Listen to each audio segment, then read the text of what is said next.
Shoutouts ni kay Judge Gina na nandito. Let's get lit. Let's get lit. Party. Kay Judge Gina. Let's get lit. Let's get lit. Shoutouts kay Judge Gina. Party. Party. Let's get lit. Judge Gian. Let's get lit. Kay Judge Gina nandyan. Party. Ano na ito? Party. Let's get lit. Alam mo, lakas mo. Let's get Nagbabattle lit. pa tayo. Yung mga round ko, yung i-breakdown mo. Kaya Party. kay Judge Gina, Party. no? Let's get lit. Game! Let's get Di lit. pansin gano'ng mahina kasi sa TikTok Party. siya sikat. Party. Pag Let's get dyan lit. Judge Gina, Let's get lit. instant na react.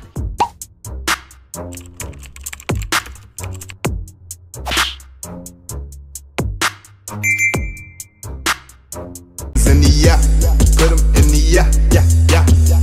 If you feeling real good, put your hands in the yeah, put 'em in the yeah, yeah, yeah. If you feeling real good, put your hands. So what's up mga kumag, I'm back, ang inyong online judge. Walang iba kundi Judge Ginan. Okay guys, tuloy-tuloy na natin to. Lipcram versus Kram Isabuhay 2025 quarters, 'di ba? Then kagabi rather is na-review ko yung Isabuhay rin na Zaki versus Saint Ice. Sana napanood nyo yun. At ngayong gabi naman, Lipcram versus Kram. At bukas, Carlito versus Katana. Yun naman yung sunod-sunod na battle na re-reviewin natin. Diba? Sunod-sunod na yan hanggang matapos itong August na to. Diba? Ngayon, Lipcram versus Kram, naalala ko tong battle na to. Hindi ito yung in-expect kong Kram. Ayun. Napanood ko to, itong event na to, itong Universikulo 13, gaya nga nasabi ko sa inyo. Napanood ko to ng live at nag-expect ako kay Kram dito ng mas malakas kasi naging malakas naman yung performance niya laban sa laban kay although hindi pala totally na nabigay ni Kram yung pinaka performance niya laban kay Cancer sa first round kasi nag-joke si Cancer doon. Pero I'm expecting kay Kram na magiging mas malakas tsaka mag-focus sa mga clowning. Kasi yun yung forte ni Kram yung clowning, comedy, entertain doon So ako parang nag-expect ako kay Kram dito na ng ganun. Pero sa pagkakatanda ko, medyo matagal na itong event na to. Pero sa pagkakatanda ko, hindi naging ganun yung performance ni Kram dito. Parang nag-focus siya sa mga punto at technical, 'di ba? Tapos si Lipcram naman as usual, kung yung typical na Lipcram na kilala natin. Ganun, hindi naman nagpabaya, 'di ba? Hindi nagpabaya, nagtuloy-tuloy naman yung momentum niya. So ngayon, ito yung pangalawang second time na mapapanood ko to kasi yung first time yung live, tapos ito yung second time review naman. Tignan natin kung tama yung naaalala ko about dun sa performance ni Kram dito. So yun, Lipcram vs Kram Isabuhay 2025 second round ng tournament. Game. Pakinggan natin unang banat ng versikulo 13. Yan. Game. Yaw. Sinabihan mo kung kalahati mo ako, di ba? Tinanong mo ba ako kung gusto ko ba yon? Isa ka sa dahilan kung bakit ako nasa ligang to kasi sa akin nagtiwala ka na nun. Tignan mo nga naman, magtatagpo din pala tayo sa tagal ng panahon. Ito nagtulak sa akin ng tryouts, ilalaglag ko na ngayon. Lipalandia game! Nung nanalo ka kay Aubrey, ako yung pinakamalungkot sa lahat. Kasi alam mo naman undo na ayaw talaga kitang makaharap kasi di lang mentor, kundi kuya na yung turing ko sa'yo. Ikaw nagturo gumabay mula nung uhugin pa ako. Kasi ako yung estudyante niyang tinuruan, kaya nga mas nahubog to. At dala-dala ko pa din yung mga payo mo sa akin na napulot ko. Pero ngayon, paano kita papaniwalaan kung nag-iba na ang yung dulot, bro? Kung ikaw nga mismo, hindi mo sinusunod yung mga turo mo. Ayos ka lang, Lip. Baka may sakit ka, ha? Kasi hindi ganyan galawan mo, tila ba? Di niya pa natatanto na ang sanhi ng panghihinay pinakita yan ng amats mo, mga mali niyang dinawawasto. Kaya squating tayong tinatrato. Kaya kung ano man yung pinagdadaanan mo, yan ay mali at kasalanan niya. Oo, kasalanan mo to, boss. Minsan pa-epal ka kasi. Mula nung sinabi mong naging 3GS ka, nagkandaleche-leche na kami. Pero mo, si Sibil, kinain ng pusa. Si Range na Marel. Ano bang ginagawa mo sa amin, boss? Lalong-lalo na dito kay Lipcram, kinang-ina kung sino-sino na lang pinapatos. Kasi kwento ko lang, ahon 12, nasa Batangas kami nun. Dumating ako alas 10 na ng gabi, nadatnan ko sila Boss Arik nag-iinom, pero bumalik ako sa parking kasi nakalimutan kong itupi yung kapote ko. At dun ko kayo nakita ni Luksuryang sabay pumasok sa kotse mo. Gago ka. Pero lumabas ka din nun agad, di ba? Kasi nga nakita ko kayo. Tapos lumapit ka sa akin, sabay sabing, tingin mo yaw, mag-iingay kaya to si Lax pag binayo-bayo ko to? Utang na mo to! Parang uncle mo na yon. Parang uncle mo na yun. Talagang hindi siya na-turn off. Matibay talaga to si Lip. Puta, binembang niya pa rin kahit paghubad niya ng short, nakita niya naka-brief. Putang ina mo, tinira-tira mo pa rin, nakita mo na naka-handboard. Gago. Nakaparking yung kotse niya sa gitna ng basketballan na akala mo siya yung landlord. Talagang ang shooter kabayaw. Pinalo-palo yung puwet ni Akagi, parang top board nung nabola niya si Luxuria. Tinira niya sa half court. Gago. Okay. Ano akala mo? Hindi ko i-angle yun? Wala akong hindi ilalahad. Ang pinagtataka ko lang, paglabas nyo ng kotse, ikaw yung ika-ika maglakad. Napatuta ka ng lady guard. Kinabukasan, parang walang nangyari. Nagsorry pa kay Looney. Goods pa sila ni Apex no, nagpaparinigan sila ng multi. Sa kalaunan, inaway niya rin na parang yung utak niya nalason. Huling laban ni Apex, kinang-ina biglang dinaragat hinamon ngayon. Di ka nila pinapansin at mas close kami ng idol mong si Marlon. Ngayon tatanungin kita, Lip, kung proud ka ba sa narating ko na nayon? Kaya sige! Sa ating dalawa, mas joker ka. Ako, may joker ba? Kaya kung puro bars ang dala mo, wag naman. Okay, ano yun? Binali ni Kram, no? Kasi kung puro bars yung dala mo, game over na. Kanino nga bang ano yun? Kanino nga bang linya yun? Yung ender na yun? Yung sino nga ba yun? Puta, nakalimutan ko kung sino nagbanggit nun eh. Na ano, parang game over na. Joker ka? Ako, may joker ba? Kaya kung puro bars ang dala mo, game over wag na. naman. Wag naman. Sino nga ba yun? Guys, sino nga ba o kaninong ender ba yun? Yung game over na. Ganun eh, doon na nahulma yun eh. Okay, pero alam nyo na lang ako, nakalimutan ko lang kung sino eh. Sa dami na ng MC at sa dami ko ng na-review na battle, nakalimutan ko na kung sino nag-ender ng ganun. Okay. Balik tayo doon. Kaya siguro nabanggit ko kanina na para sa akin nag-focus si Kram sa punto at technical at hindi masyado sa comedy kasi slow start, no? Sa tingin ko doon ko na nakita yung technical side ni Kram kasi ang bagal ng pagkuha ni Kram sa momentum eh.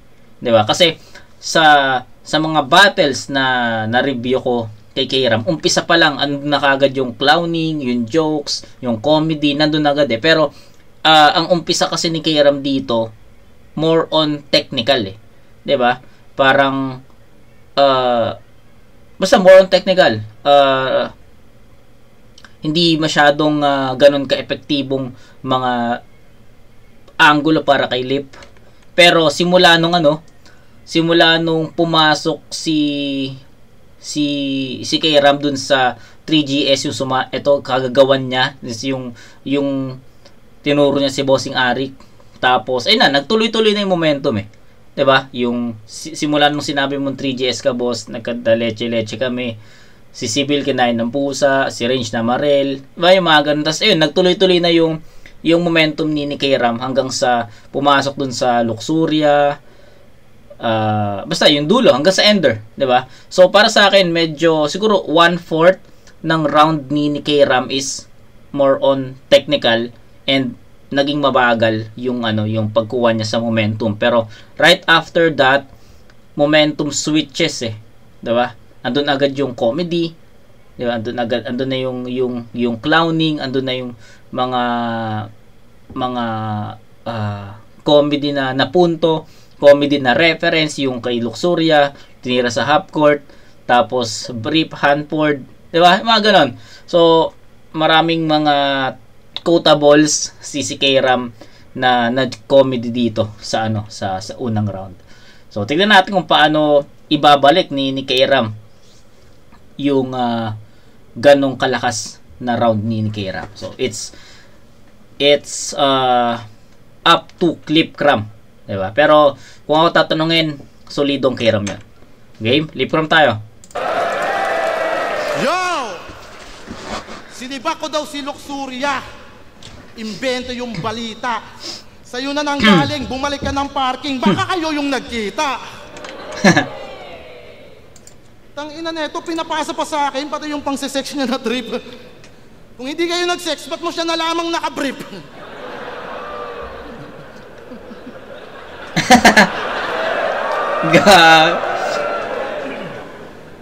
Kaya wag kang pabida.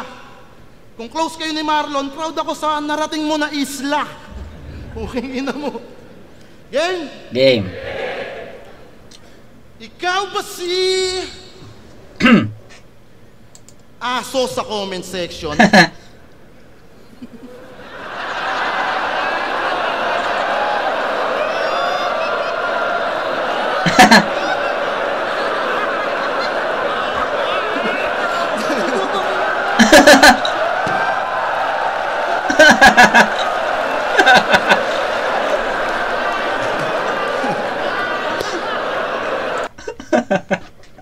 Tangina, naalala ko yan, no? Walang kaalam-alam si Kairam, naka-flash na yung mukha niya dyan sa screen. Kaya di ba nagulat siya? Nagulat siya dyan, tol. Ang lap trip yan. No? Hindi pa alam ni Kairam yan. Hindi pa alam ni Kairam yan, pero naka-flash na yan sa screen.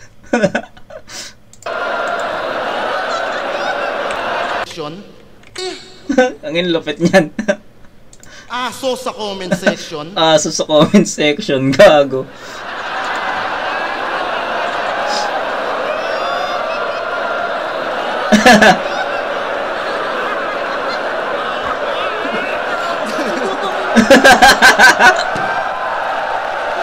Putang ina.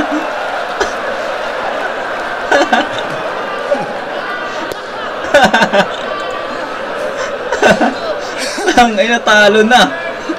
Wala na, talo na.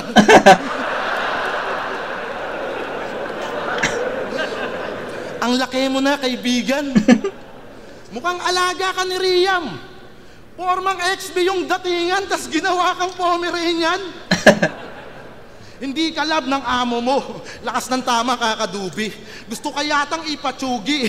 Tangina, pinasibak yung Pomeranian sa katulad ko, nabully.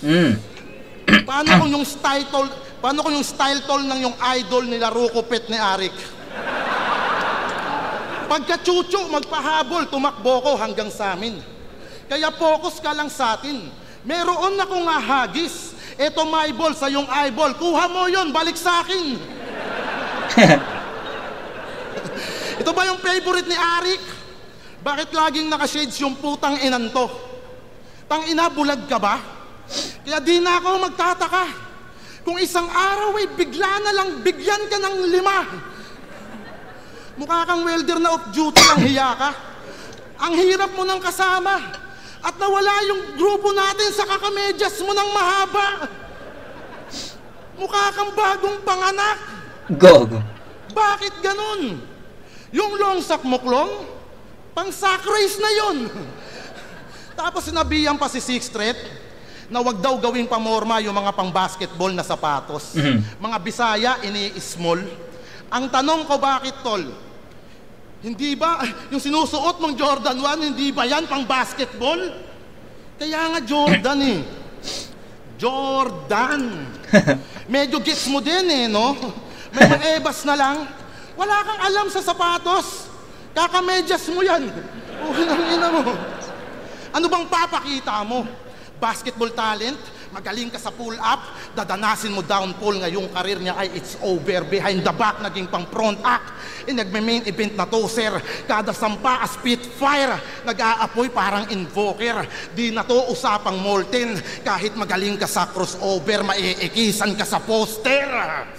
Kasi yung galawan po sa basketball, ginaya neto, promise. Ako yung idol neto, Arik.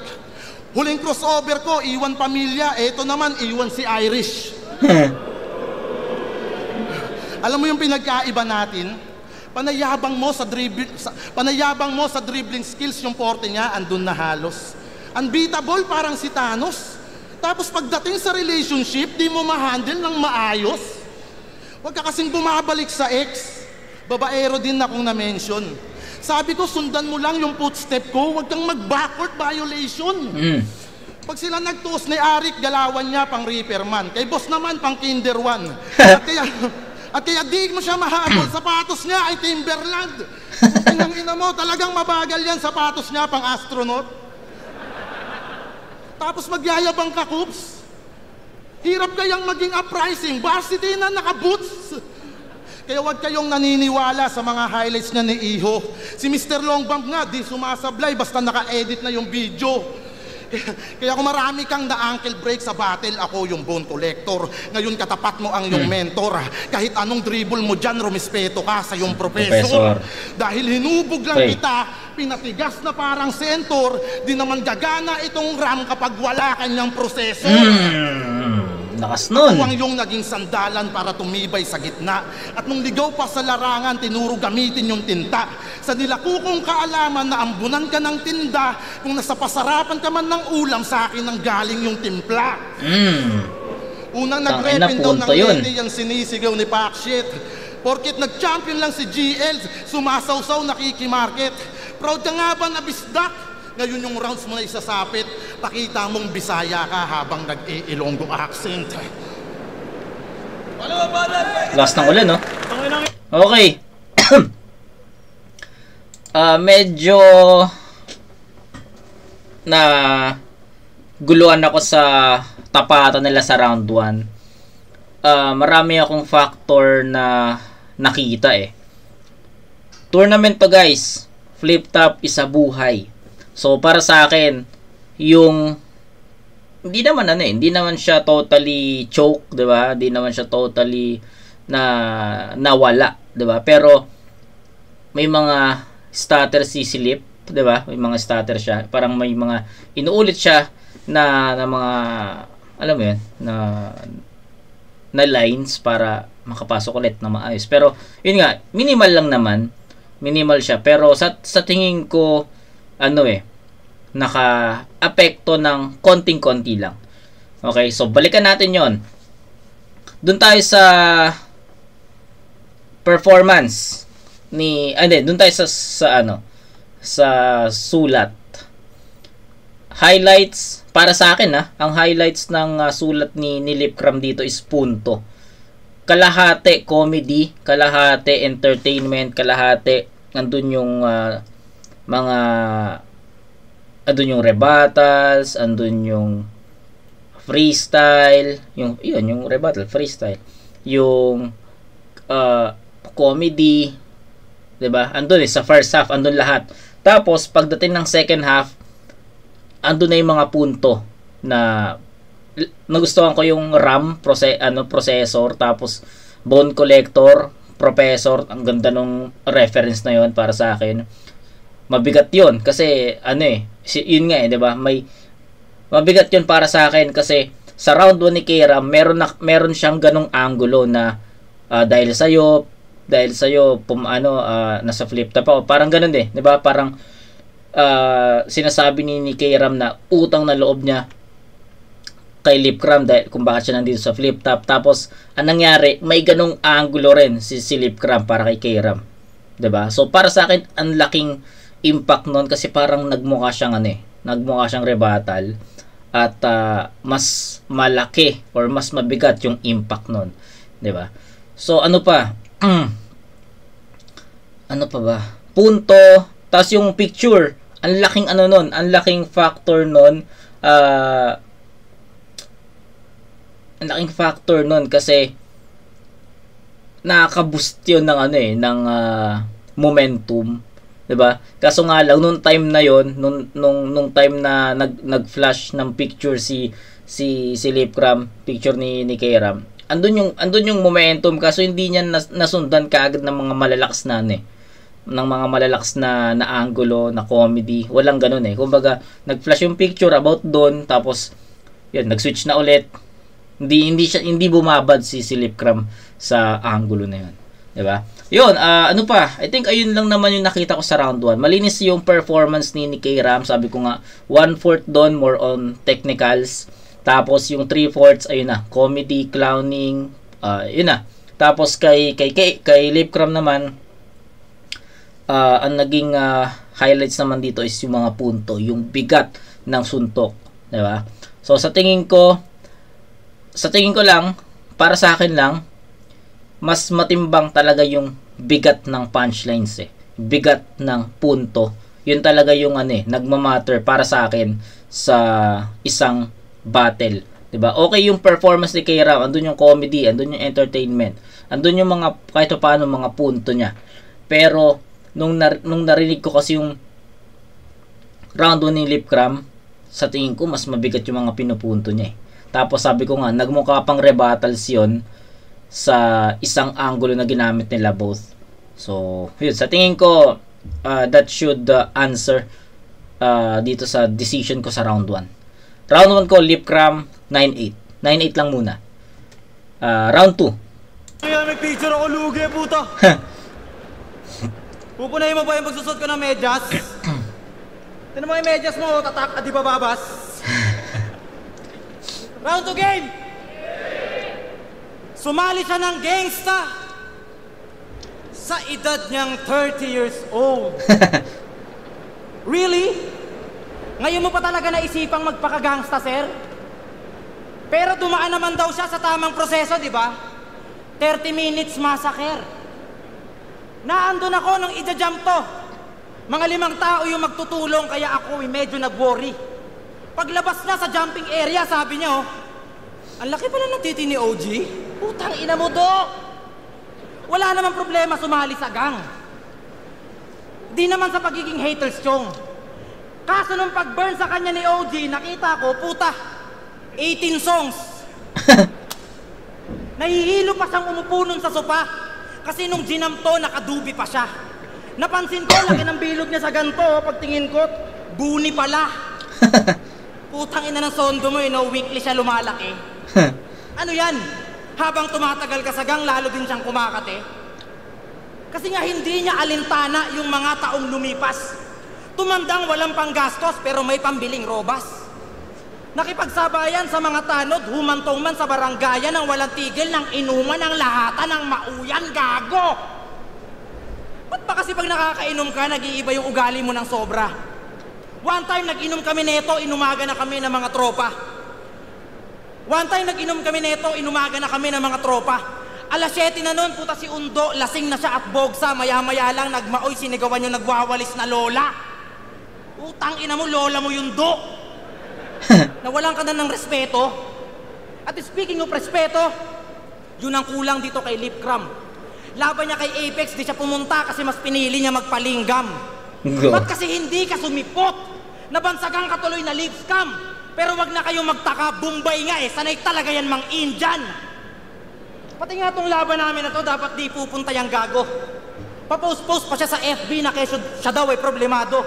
Si Aubrey na lang daw yung mag-advance. Tila ayaw niya na manalo. Kaso na-realize niya din na marami siyang bayarin tapos wala pa siyang trabaho. Pero kumikita to sa video reaction. Do, may suggestion lang ako. Bumili ka ng ring light, hayop ka, wag ka namang umasa sa pulbo. Magkano lang ring light sa Shopee, gago? Bumili ka. Kasi kung di ka bibili, pwede mo nang itigil yan. Do, ang kintab-kintab mo doon para kang inisprehan ng BS1. Pero malinis naman to sa katawan. Naliligo to tuwing Ramadan. Bihira nga to magkapigsa eh, mga 3 beses sa isang buwan. Laban niya kay Sak Maestro, inabot siya nun. Sa eroplano pa lang, yung upo niya tagilid kasi nga daw masakit. Pag nasagi mo, galit. Kaya bago siya bumatel nun, si Kuya Dennis, binatel muna siya sa puwet. Ano Lip, hindi ba masasakit? Wala ba akong bars? Puro jokes ba yung katha ko? Wala akong gana kasi pag ako nag-champion, di pinang flip-top, mukha ng aso. Sa inyo na! Oo, hinahangad pero di ko hinahabol yung kampyonato kasi ang maging paborito ni SpongeBob, dun pa lang, may nanalo na.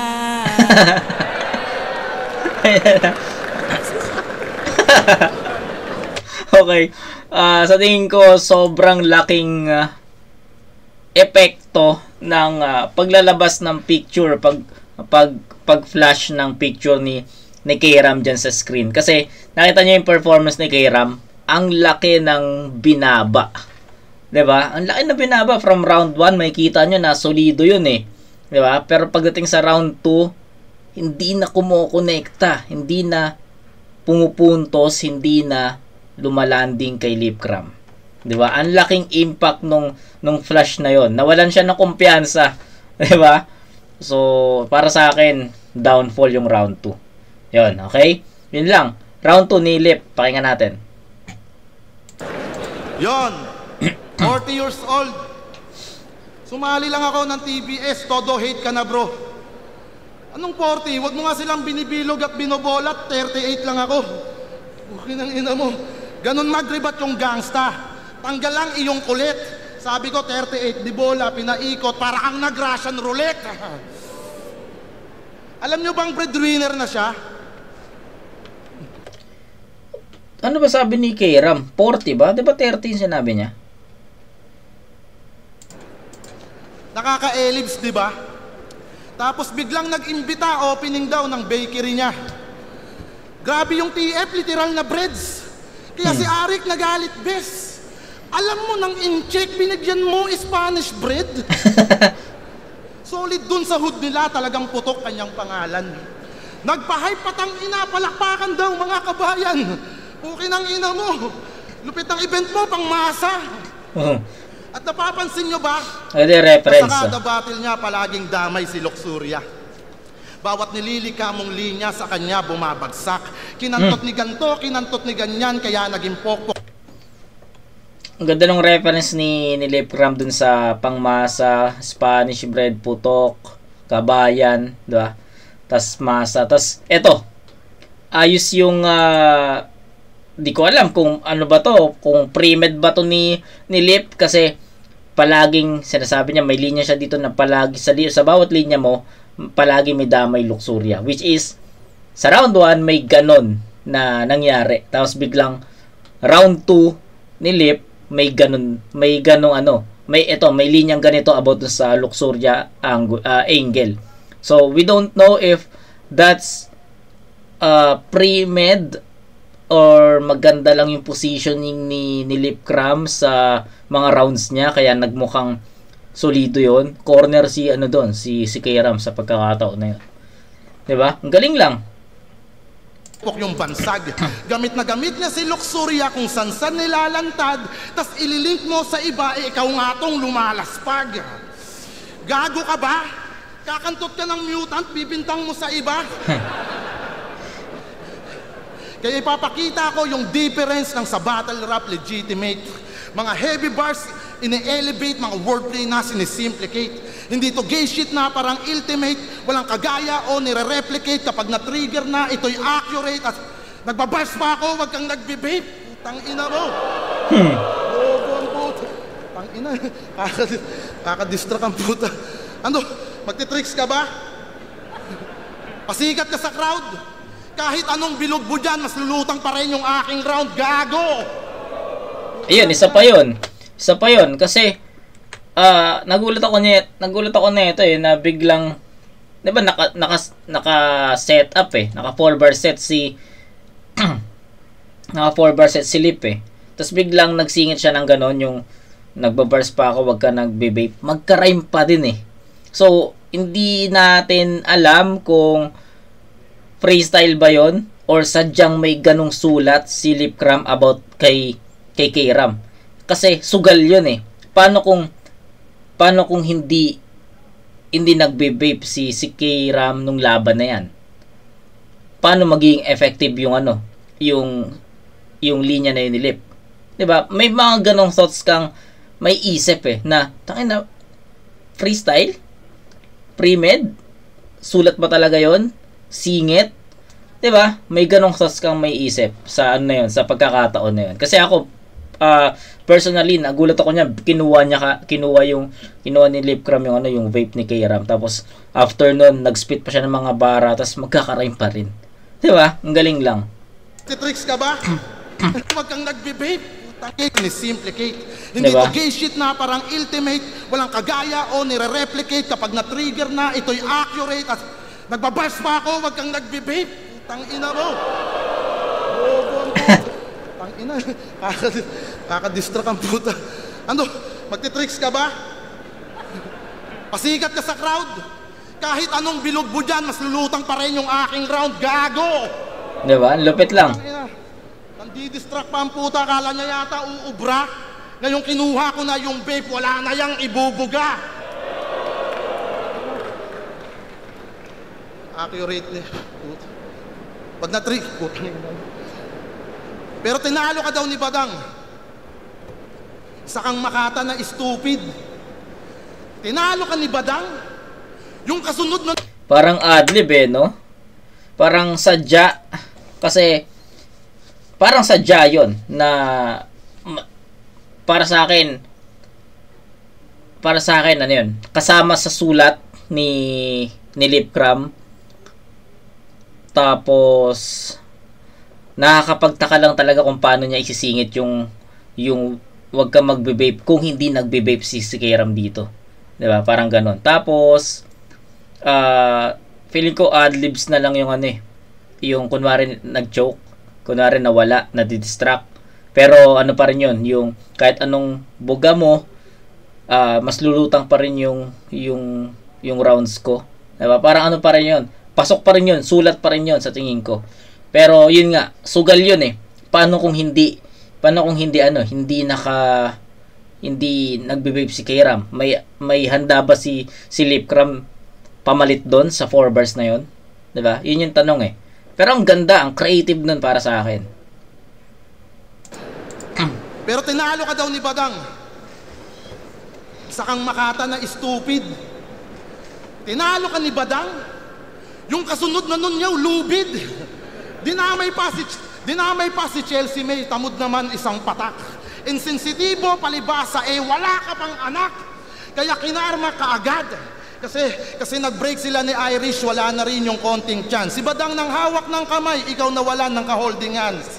Puta, nandamay pa ng bata, kala mo astig ka doon, kaya madamot yung biyaya at hindi ka magkaroon.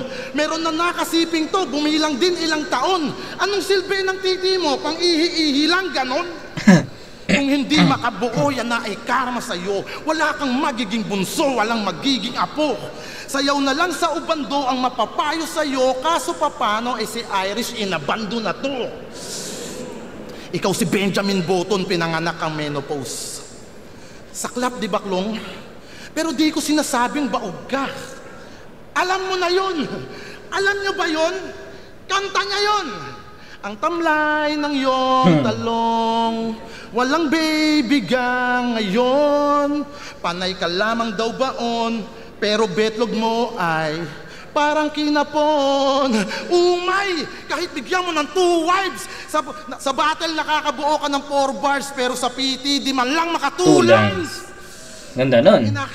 May solusyon pa dyan si Lola, wag ka munang malumbay. Pag nagtitinola ka, damihan mo yung malunggay. Nabuhay sa katas ng rap at sumarap yung pamumuhay. Kaso lang yung masaklap kanyang katas di makabuhay. Kaya ang pagiging tatay sadyang di niya alam. Aminin mo na ring enggit ka lang kay Tito Badang. Ang magkaroon ng mag-ina doon si Tiho Takam, hangad nga na inaanak hanggang pangninong na lang. Hanggang comedy ka lang, iba pa rin ang iyong kuya. Kumbaga yung bakod niya na paglumaan yung pintura. Dali lang magbigay ng kabag kung yun gusto nilang makuha. Pero ang manatili na lang ganyan, yan ang di ko masisikmura. Wala akong shit sa yung estilo kung dyan naboost ang iyong karir. Pero dapat gamitan ng talino para may sense at may appeal. Sige, ikaw na yung paborito. Ikaw na yung nakakaaliw. Pero kung di mo mahihigitan si Sinyo, kahanay mo lang si Manda Baliw. Yun, punto, no? Umuulan ng punto doon. Tapos, pinaka nagustuhan ko yung ano, pinaka nagustuhan ko yung risk na ginawa ni Lipcram doon. Kasi hindi talaga natin alam kung freestyle ba yun or ano kasama sa sulat or pre-med di ba? Pero yun nga, risk. It was a risk, and para sa akin yun yung pinaka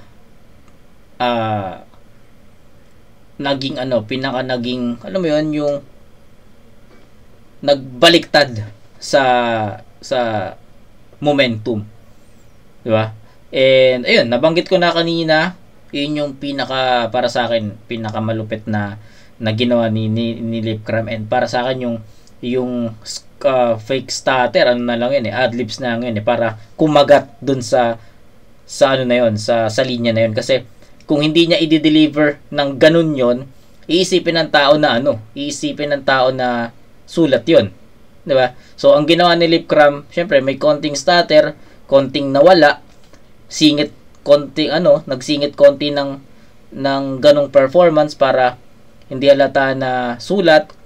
Para sa akin lang naman, si Lipcram pa rin makakasagot nun kung pre-med yun, sulat yun, or freestyle.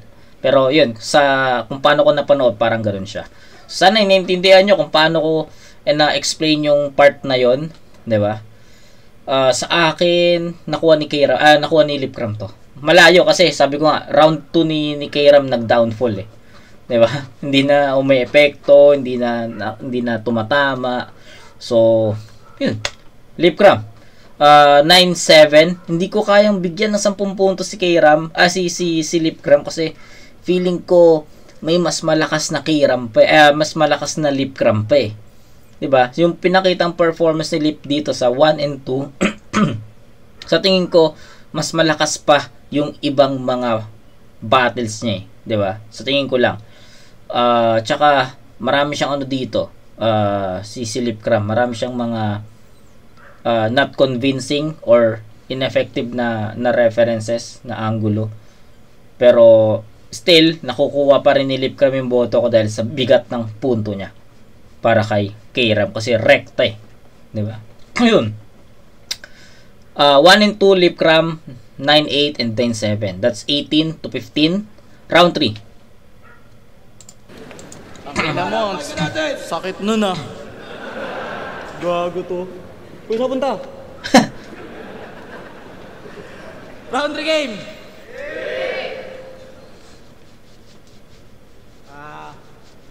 Magre-rebat lang ako. Putang ina. Sakit ng mga sinabi niya. Parang ayoko na mag-spit. Round 3. Sa totoo lang, sobrang hirap ako maghanda. Tila nawalan ako ng plano. Kaibigan kita, baka kasi yung pananaw mo sa akin ay magbago. Di na para personaling ka pa o siraan sa mga tao. Tsaka paano ko gagawin yun yaw kung una sa lahat inunahan mo na ako?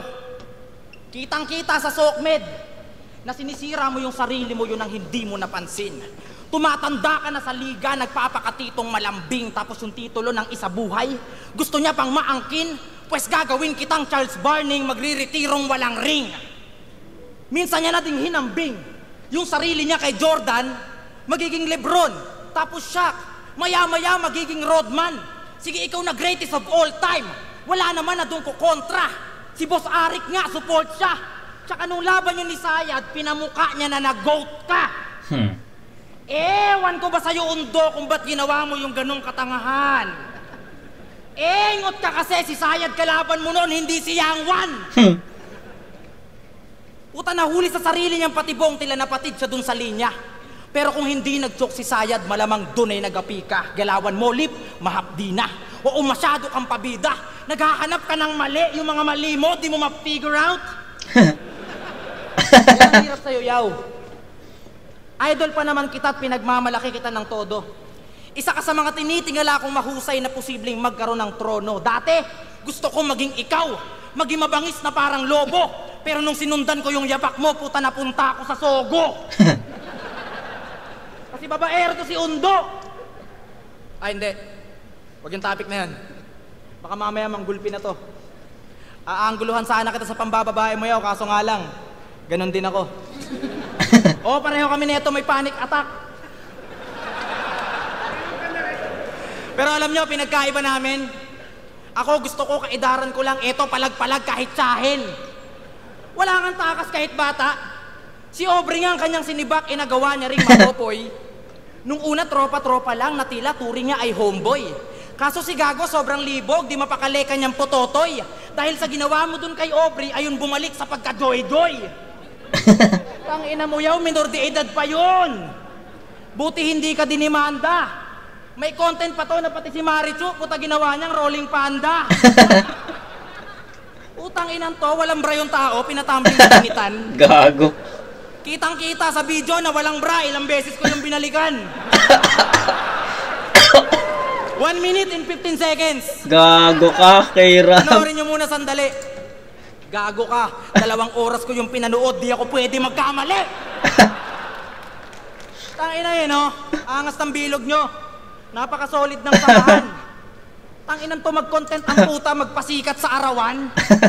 Pero kahit na, sinasabi nila sa akin na di ka mabuting halimbawa, intindi pa rin kita do, di naman na tayo mga bata. Wala akong pake kung iilan na lang din sa'yo yung mga naniniwala, basta ako yung loyal mo na fan, lip, mananatili mong tagahanga. Kaya bilang idolo ko, pinapangako ko sa'yong mas gagaling ako. At yung binigay mong kaalamang sa akin ay mas tatalim pa to. Susundin ko lahat ng payo mo, mangyari man kahit ano, pero yung ginawa mong sa idol mong si Looney, hindi ko gagawin sa'yo. Diba? So, nag-focus talaga si Kairam sa mga technical side ng battle. Yun yung yun yung masasabi kong pangdikit niya sa estilo ni Lebron. Kasi if ever mag-focus si Kairam sa forte niya na clowning comedy, sa tingin ko matatabunan talaga siya kapag ganito kalakas na lip cram yung mga mabibigat na punto. Tingin ko doon talaga magkakaroon ng malaking agwat Pero since dito si Kairam, nag-adjust siya na more on technicals, at para sa akin epektibo naman yung mga ginamit niyang references Tingin ko, tapos napaghalo niya pa comedy tapos itong mga technicals niya, napag-combine niya, nag-complement performance niya, malinis, diba? So sa tingin ko malaking malaking boost din yon sa pinaka overall performance. Pero round 3, sa tingin ko katulad ng round 1 and 3 ni Kairam, magka-sing level. Round 2 yung medyo nawala talaga Feeling ko sobrang laking epekto nung picture niya dun sa screen, kaya na-apektuhan yung pinaka-performance niya. Makikita nyo, walang gaanong energy dun. Pero pagdating sa round 3, ayun, nabalik ni Kairam yun. So, ayun, 1 and 3, sa tingin ko magka-level. Round 2, yun yung worst talaga. Round 3 ni Lip, pakinggan natin. Matatapos na yung laban. Wala naman nagkulang sa atin. Hindi mo gagayahin yung ginawa ko kay Looney kasi di naman kita kukupalin. Alam mo, mahal kita. Yo! Nakasama ko to sa Ispakol. Gago. Di ba pinasubo mo yung tera kasi sobrang kulit mo? Tapos biglaang tumakbo, pinapakain mo daw yung pet mo. Giyang na giyang itong si pare. Talagang napilit mo, Brad. Nangangatal pa niyang sinabi na ate, willing to add. Putang ina mo. Pero maiba. Sabi niya kay Sixth Street, mas pinili mo yung PSP kaysa sa flip-top tarantado. Kaya anong tirador, baka traidor, di ka malinis magtrabaho. Wow! Ang lupit-lupit ni Gago. Yan ang real MC. Sinasabi niya yon habang nagbabattle silang dalawa sa PSP. Mas pinili niya yung PSP. Nakakahiya naman. Di ba driver ngayon ni Pibus yung kapatid mong si Tingting? At pinag-handle niya ng coffee shop yung kuya mo na si Pingping. Mukhang palyado kanyang linya. Nagka-crisis daw sa liga. Kaya unti-unti niya doon in-evacuate kanyang pamilya. Sa pandurugas kanyang dunong, doon niya lang pinapagana. Kapag namera tong si Dudong, may pamilya pang kasama. Anong galawan yan, pinaga? Wala na ba pigang-pigana? Ginawang driver kanyang utol para makatapak lang sa kwarta, putang ina. Kaya Gaza is real, tinae, bituka. Nak ng puta ang galing. Pati yung mga wordplay kong sarcastic, dinagawang palagpasin. Mga pang-uulol kong adlib, ginagaya niya na rin. Pag di bumenta kanyang accent, siya'y wala na ding dating, wala na bang ibang daan, nakiki-anyway na rin. Kaya wag mo sa aking iyabang yung bunga ng karera mo. Mababaw man kitang sugatan, tsak patay sa tetano. Hindi ka aangat sa akin, battle mo, pruweba bro. Hanggang ngayon, nasa ilalim ka ng impluensya ko. At pag-usapan naman natin yung pagiging obsessed mo kay Flo G.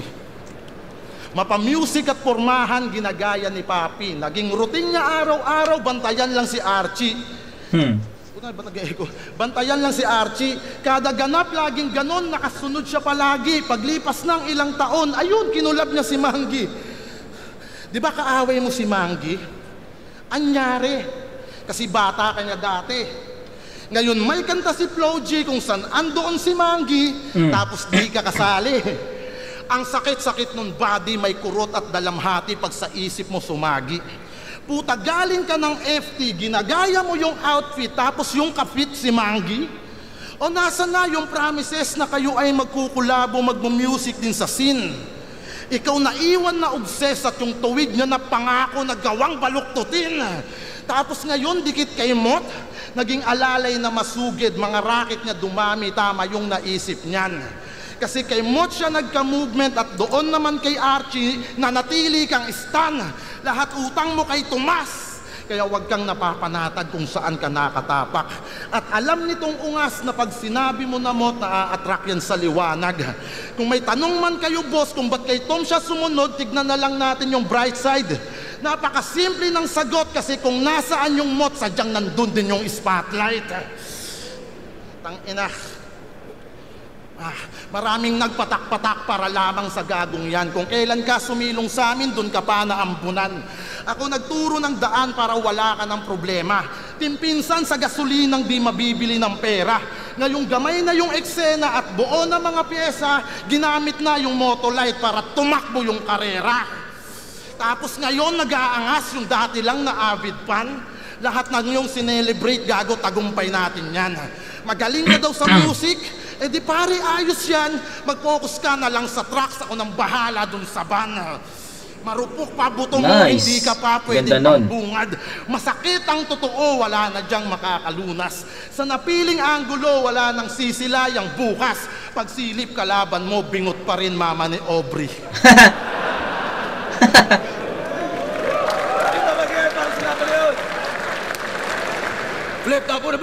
Okay, para sa akin, consistent na atake, consistent na approach para kay Lipcram. No, 1, 2, and 3 pare-parehas. Medyo ano lang, nabagalan lang ako sa round 3 ni Lip kasi parang nasa gitna na, wala pa rin yung pamatay na suntok, wala pa rin yung momentum, 'di ba? Pero ayun, as time goes by, as he performs, para sa akin, ano pa rin naman, magkakadikit pa rin naman. Still, andun pa rin yung linis ng performance ni Lip, andun pa rin yung punto, 'di ba? So, yun nga sabi ko sa inyo ang pinaka overall ang pinaka naging story ng battle na to is yung mga punto ni Lip Cram.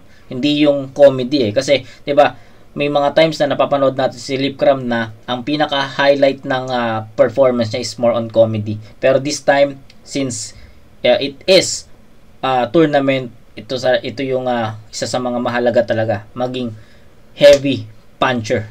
Diba? At nagustuhan ko yung mga punto niya dito, mabibigat yon, at sa tingin ko hindi yun natapatan ni K-Ram. So ayun, all 3 rounds bibigay ko yun kay Lip Cram. So that's 27 points for Lip Cram. Kay K-Ram naman 23 8, 16, 7, 23. So yun, that's 27 to 23. All 3 rounds Lip Cram para sa akin. 13, K-Ram vs. Lip Cram para sa isa buhay 2025. Magiyay, isa pang beses para sa kanilang pareho. Ang bata ng Urado, advancing sa tournament, 5-2. Magigay para kay Lip Cram. Tanggal ka na. Sorry, tanggal na. Wala, ano ka daw eh. Yun, gusto ko lang pasalamatan syempre OJ Liro, Chillionaire, Authentic Thugs, yung supportan. 5-2 pala. 5-2 pala yun. Okay. Itong merch namin na napakalupit. Maraming salamat sa lahat ng sumuporta. Love you guys. Ayun na, sobrang dikit na laban. Ako yung bumoto isa kay K-Ram. Parang judge ko ng overall kasi parang pantay naman yung style nila Kumbaga kung paano nila gawin parehas yung style nila, nagagawa naman nila na maayos. Para sa akin siguro, execution. Nakuha kagad ni K-Ram para sa akin, moment kagad. Tapos siguro, factor din na dahil tournament, medyo may pagkamahaba yung round si Lip Cram. So parang pinactor ko na bawasan yung ng puntos doon sa na yun, aspeto na yun. Kaya medyo nag-lean kay K-Ram yung pagboto ko. Pero sa landing ng mga suntok, halos pantay naman. Pero siguro sa pagpalimbang ng mga angles, 1 and 2, medyo leaning kay K-Ram yun para sa akin. Tapos round 3, pwedeng dikit na, pero pwedeng kay Lip Cram yun. So yun, isa ako sa mga bumoto kay K-Ram, pero yan, solid na laban. Yun, isa ako sa bumoto kay K-Ram. K-Ram. Round 1 binigay ko kay K-Ram, round 2 kay Lip Cram, tapos round 3 para sa akin, mas nairaos ng maayos ni K-Ram yung round 3 niya kaysa kaya K-Ram binoto. All 3 rounds para kay Lip Cram. Pero kung haymaker after haymaker, pareho naman sila. Pareho silang suntok, puro suntok. Pero mas kasi, si Lip Cram kasi mas gumamit siya ng mas total package siya. Kasi iba-ibang elemento yung ginamit niya. So mas malaro, mas creative. So yun. Pero solid na laban, pero Lip Cram. Di naman ganun kalayo yung diferensya, pero yung round 2 ni Lip Cram yung parang deciding factor para sa akin. So ayun, okay naman yung humor ni K-Ram sa 1 and 3. Pero yung punto ni Lip Cram, pati yung paano niya idein yung mga gusto niya sabihin. So Lip Cram. Ang binoto ko si Lip Cram. Round 1, malakas naman yung mga jokes ni K-Ram, pero nakarebat kasi si Lip. Tapos consistent yung mga comedy na punchlines ni K-Ram. Pero kasi si Lip may mga comedy rin, may bars, so mas kompleto yung recados per round yung kay Lip. Tsaka nakikita mo na may mga tumatatak na nasuntok, kaya ang binoto ko si Lip Cram. Binoto ko si Lip Cram. Para sa akin yung 2 and 3 nakuha niya. Yung 1 pwede rin kay K-Ram yun, pero para sa akin parang tabla, tsaka parang ang galing lang sa bait na ginawa ni Lip Cram. Yung parang di ko alam kung nagkataon or sinadya niya yung panalo ba. Pero yun, Lip Cram. Ayun, K-Ram versus Lip Cram. Tawang-tawa ako sa mga jokes ni K-Ram all 3 rounds. Tapos parang muntik niya pa nga, para sa akin, muntik niya pa makuha yung round 3. Pero talagang mas well-rounded, mas maraming mas maraming atake, mas maraming anggulo si Lip Cram, talagang well-rounded yung palagi. Lagi siyang lumalamang ng konti kada round. Kaya yun, binigay ko kay Lip Cram. Congrats kay Lip Cram. Okay. Yun, Actually, parang pare-parehas kami na naging ano dito, no? Naging punto sa performance ng dalawang MC na to. So, ayun, I think hindi ko napapabain pa yung vids natin, and sa tingin ko naman, nasabi ko naman lahat ng gusto kong sabihin sa battle na to mismo. Yun lang. At yun, gaya nga ng sabi ko sa inyo, sunod-sunod na natin yung Isa Buhay 2025 at right after this, Carlito vs Katana. And kita-kits tayo doon, mga kumag. Peace out.